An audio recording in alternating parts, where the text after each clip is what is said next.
Hello parents and my children. So I've come back with the activity that I promised you. That is a tornado in a bottle jar. I have this glass jar. So parents, you can have it in your house, I'm sure. To the glass jar I added water. 3/4 of the jar was filled with water. I added a drop of edible color or food color.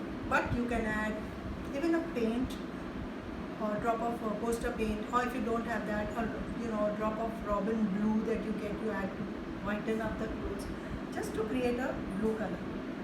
A tablespoon of vinegar and a tablespoon of dishwashing soap. Close the jar tight so that the water doesn't spill, because you have to move this and move it into give it a circular movement. So you can do it yourself. Parents, do it, you do it, because the kids might drop the jar, and show them how a tornado is formed in a jar.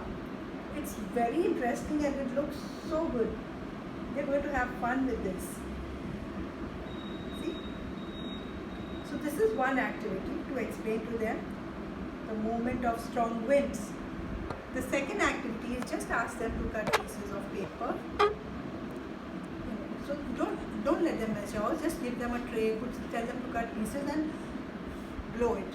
So they'll understand that when you blow air, anything can move. So when we see windy day, on a windy day, or when the weather is windy, we see leaves moving, you can explain to them the leaves keep moving, and some paper on the roads keep moving from one place to another. We can also make these kind of rockets. I mean, it's very simple. I think everybody knows how to make them, and then just make them, throw them from one place to another. These are a few activities. Kids get really interested, and at home we have all these things: paper, water, dishwash soap. So I'll say bye now. I hope you enjoy these activities with your kids, and the kids, I'm sure you all enjoy with your parents. Bye.